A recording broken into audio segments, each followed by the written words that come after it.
to you because you've been hearing for weeks and weeks that the Caravan wasn't real. You'd have to be a right-wing bigot to think it was. Then they told you it's so far away that it's irrelevant. Well, then on Sunday, that irrelevant imaginary migrant caravan attacked American border guards. And that may surprise you more still because you were told the Caravan was entirely harmless. And again, if you believed otherwise, you're a bad person.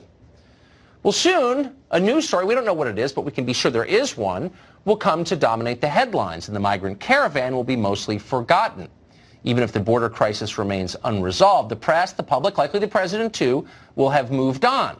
But we want to pause just for a moment before that happens, that inevitably happens, and look back and consider how this story was handled by the press, because we think it matters. Now, the story evolved rapidly, and the media's official story evolved just as rapidly. But were their descriptions about what was happening factually on the ground true? Tonight we want to investigate that. This is not a partisan question, by the way. It's about the future of the country. For a free society to function, the press doesn't have to be perfect, but it does have to be better than a propaganda outlet. Are they? Let's break it down with Buck Sexton. He's a former CIA analyst and host of the Buck Sexton Show, and he joins us tonight. Buck, thanks a lot for coming on. You've been following this really closely. You had a really, I thought, incisive breakdown of the coverage, and so I want to put these questions to you. This is claim number one. The migrant caravan, we were told, is mostly women and children who pose no threat to anybody. Here's one example of that claim. All of this for a group of people, a lot of whom are mothers and children, who pose no imminent threat to the United States. Many of these individuals are women and children. Oh, the talking point. You remember. Was it true? No. In fact, the vast majority of them are clearly what we would have called in the agency military-age males. And these are guys mostly in their 20s and 30s. And that was apparent, Tucker. I mean, there are the misreporting that you could expect from people making an honest mistake. And then there's a lot of journalists gathered together, because I've been talking to journalists all throughout this caravan's progression, and there's just been this march of lies. There have been some people telling the truth, but all you have to do is be there and you see it's guys. This is mostly guys. There are some women and children there, but the focus on it is clearly dishonest. Of course. Claim number two. The caravan, we were told again and again, is mostly comprised of genuine asylum seekers seeking refuge in the U.S. These people are coming and asking for asylum. Guess what, Ben? It's in our laws that people are allowed to come to our borders and ask for asylum. Yeah, it's our fault for not welcoming them because they're sincere asylum seekers. Is that true? No, it's a scam. And people know it's a scam based on the percentage of individuals in the past who have come and tried to claim asylum in this way, and the fact that they're being coached to lie. This is actually a form of fraud. When you say that I'm in imminent fear of my life because people along the way have said, this is what you have to say to get into the asylum process, you can later be adjudicated, you're lying to people in a vast majority of these cases. And by the way, if just being from Honduras, for example, means you're in such threat of violence that you could get asylum, then the whole country would qualify for asylum. So this is a scam, and people realize that now, but the media was pretending all along that it is not. That is such a good point. Why doesn't the whole country qualify for asylum? I'm sure we'll hear soon that it does. Claim number three. There are no criminals in this caravan. I spent 2 days with a caravan, and I didn't see criminals or rapists or terrorists. Stop saying they're monsters. They're more mothers than monsters. How do the dumb people get on TV? But they do. Was that true? There are no criminals. They're more mothers than monsters. An official statement yesterday from Immigration and Customs Enforcement says about 600 known criminals, by the way. So these are people that we are sure have a criminal record apart from trying to cross the border and perhaps throw some rocks at some federal agents. And oh, by the way, I remember speaking to a journalist early on in this, Tucker, said, pretty sure there are some criminals because there are a whole bunch of guys covered in MS-13 tattoos, which are very prominent, who are marching along with the caravan too. So this was known from the beginning, but people chose to focus on other things. Were they MS-13 mothers, not monsters, or were they men? I suppose that's possible, but certainly the media was trying to find a way to avoid the fact that there were some bad folks among this whole crew. They were lying. Claim number four, and this comes from a former commander-in-chief. The caravan doesn't matter, and you're a bad person for worrying about it because it's very far away. They're telling you the existential threat to America is a bunch of poor refugees 1,000 miles away. This group of folks, we don't even know where they are. They're way down there. They're way down there. We don't even know where they are, Buck. buses and trains exist in Mexico, which I think journalists know, especially journalists who are in Mexico reporting on this, but there was always this, well, it's going to take them forever to march. No, what they did is they, by the way, with some help, got on buses, trains, other modes of transportation, got through to the border. By the way, if they were actually refugees, as Obama says, they should claim refugee status in the first country they arrive in where they are no longer under mortal threat. Mexico has offered them asylum. They've said no, because they're not refugees. They are just people that want to get to the front of the line for immigration. Such a great point. Jorge Ramos of Univision came on this program to present claim number 5, that the Caravan received no external support. I know that there are fake stories in the United States saying that these people were funded by George Soros and by Democrats or by Nicolás Maduro from Venezuela. If they really finance these people, it was a scam. I've been talking to people here in Chiapas who don't have a single dollar, Tucker, to buy a bottle of water. So there's no financing here. No financing at all. And by the way, you're immoral if you claim otherwise. That's a lie. I've talked to journalists who are seeing people handing out food, gathering donations together so they can buy food and equipment. When you've got 6,000, 7,000 people together, that's going to be a difficult logistical challenge unless there are people who are there to provide support, and there clearly are people providing support. So again, if journalists wanted to know this stuff, Tucker, some of them do, but they just don't get as much airtime at places like CNN and MSNBC, they could find out. But they don't want to know. They just want to present people getting tear gassed, mothers and children. If you don't like this, you're a monster, when the reality is this is a massive scam. There's a lot of outside help, and there are laws that are being broken here. And finally, we have the 6th claim, that deploying troops to the border was wrong, but it was also completely unnecessary. As a New York Times cartoonist put it, troops sign up to fight in an obscure country in the Middle East, not to guard their own country's border. Kamala Harris agreed with that.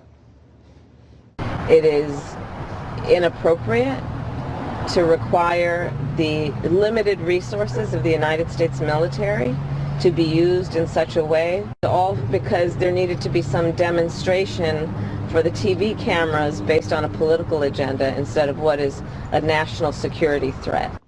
So why aren't they in Syria where they belong? Also, why can't Senator Harris call down to Border Patrol and say, or Immigration and Customs Enforcement, that matter, do you think it's helpful? Because the answer is yes, because I've spoken to Border Patrol and they say that the logistical support that military was giving them was in fact very much needed because this caravan was arriving and there were real concerns that they would try to overrun the border, which, Tucker, is exactly what they did do. So we've just had this progression of lies all along the way, and at every phase, it seems the media always gets it wrong in one direction, and that is somehow we're exaggerating this threat when in fact we're underestimating the reality of how big this problem is going to get. A precise, fact-based summation, and we're grateful for it. Buck Sexton, thank you very much. Good to see you, Tucker. Even MSNBC has had to admit the caravan isn't what the left spent weeks portraying it as. Watch this admission.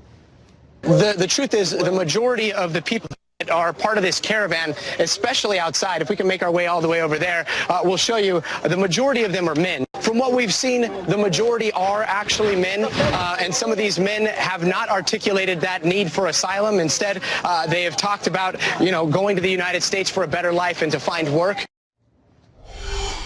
Enrique Acevedo is an anchor at Univision and a frequent and welcome guest on the show, and he joins us tonight. Enrique, thanks very much for coming on.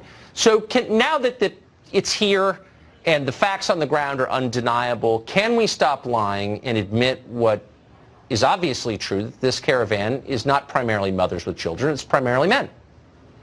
I find it interesting, Tucker, that you're criticizing journalists for presenting a partial view of the caravan while you're doing the exact same thing, just from the opposite side of the ideological spectrum. For lying in concert, for lying together as a group, reading the same talking points from the Democratic National Committee off a script in order to influence an election, which is what they were doing. That's what I'm accusing them of doing. The Caravan is not a monolithic group, Tucker. It's 8,000 different stories, 8,000 different realities, and according to the government's own numbers, less than 10%, without any evidence, but according to those numbers, less than 10% have any criminal background. So you're talking about a group of 600 among more than 8,000 people. So 90% of them, the majority of them, have a legitimate claim to request asylum. That's according to the Secretary of DHS, Kristen Nielsen. For one thing, I would say if 600 out of 8,000 are, quote, known criminals, that is a higher percentage than a cross-section of the American population. So we're getting way more criminals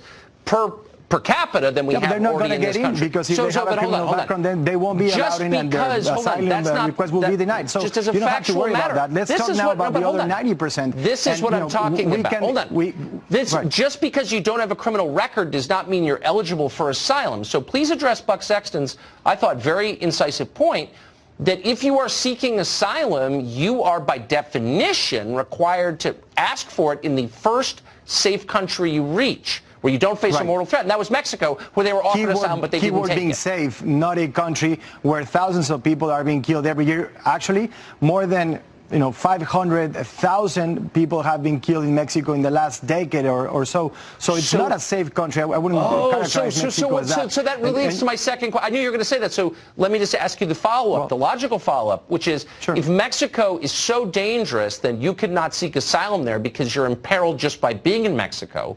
Then why isn't the entire population of Mexico eligible for asylum in the United States? Well, this is the thing, Tucker. You see these immigrants, these Central American immigrants going across Mexico. They are victims of extortion, rape. They are victims of murder. And sometimes they're recruited by these criminal gangs. That's why, in part, they're now moving across Mexico in a large group because they know strength and security. I can't let you dodge the question. I understand. Look, they want to come here. It's a great country. I get it. I don't blame them. But what I blame is the media, which has been lying relentlessly in an effort to convince Americans of things that aren't true. So let me just ask you, let me pin you down here. No, you've said they can't accept the offer of shelter. Mexico said, we will shelter you. We'll give you asylum. Sure. They offered that. I think it's a fair criticism. We insist on putting this label on the Caravan and doing just, again, framing this debate on absolutes is good, is bad. Hold on. Why is the entire population of Mexico, since you said it's too dangerous to live in, why are they not all eligible for asylum in the United States? Sincere question. Well, it's a complicated question, but I'm happy to answer it. There are around more than 130 million people in Mexico. Right. And violence is focused in mainly bordering states with the U.S. and in other parts of the country. So not the 130 million are in peril, but it is a dangerous country, and it is, a country how many where Mexicans would you say are eligible for? But hold on, since it's so dangerous, how many Mexicans, just spitball it for me, are eligible under our asylum laws to come to the United States? You should ask an immigration judge that question, and everyone should have the chance to present the case. Everyone has a right to come here. We can debate all we want, but they're the ones who are going to judge the merits of an asylum claim. And when you abuse our generosity, we become less generous. To stop framing this debate in absolutes and to understand that there are nuances and there's context. There's not just one thing. I'm not the one who's framing it in absolutes. You're the one who told me it was all women with kids and strollers. You told me that. Let's go back to the numbers, the official numbers. According to CBP, the majority of arrests today at the border